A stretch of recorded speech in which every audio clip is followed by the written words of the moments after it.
5:30. Magandang araw mga mima ko. Wala na pala tayong pasok ngayon kaya maaga akong nagising.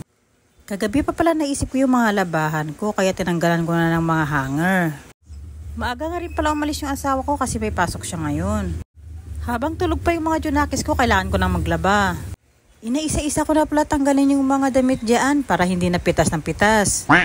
Ganito talaga pag mga nanay. Kahit araw ng day off mo, kailangan mo pa rin gumising ng maaga para maglinis ng bahay. Isa pa nasanayan ko na rin gumising ng maaga. Kaya kahit day off ko, nagigising na rin ako ng maaga. Tinanggalan ko na pala ng mga hanger dyan kasi kailangan kong gamitin sa sunod kong labahin.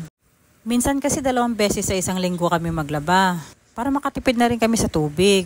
Pero hindi naman ako nababahala. Kasi sa akin naman nakatira yung 2 kapatid kong lalaki na may mga trabaho na. Ayan na, nagsalang na pala ako ng mga damit dyan. Umpisa na pala natin ngayon pagsasampay. May nilabhan na pala ako dyan kagabi pa, yung mga puti tsaka yung mga dikolor. At yun ang una kong isasampay, yung mga dikolor na nilabhan ko na kagabi. Para yun ang unang matuyo. Pag alam ko day po kinabukasan, gabi pa lang, inuuna ko ng labhan yung mga puti tsaka yung mga dikolor. Inuna ko pala yung mga tuwalya tsaka mga kumot dyan. Kaya ayan, pag nakikita nyo, nagsasampay na ako. Kaya sa gabi pala naglalaban na ako, inuunti-unti ko na. Para sa umaga, mga kumot tsaka tuwalya na lang. Para kinabukasan, kontian lang yung lalabhan ko. At isa pa, marami akong magawang trabaho.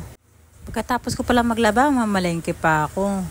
6:00 na pala ng umaga dyan at kailangan ko ng bilisan. Kasi hinahabol ko rin yung suki ko ng isda sa palengke.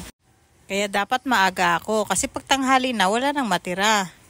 Naisip ko pala sinigang na isda na lang yung ulamin namin kasi mahilig ang mga junakis ko sa sabaw. 3 salang din pala ako dyan, ang dami ko rin nilabhan. Buti gising na yung panganay ko.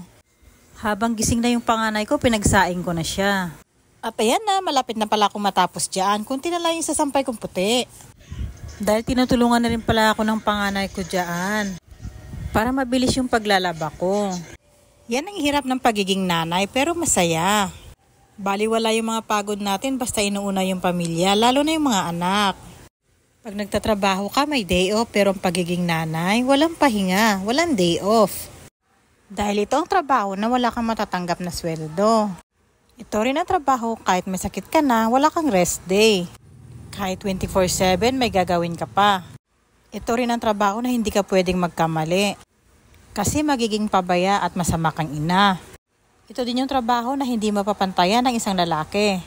Dahil walang pera ang makakatumbas sa hirap at sakripisyo naming mga ina.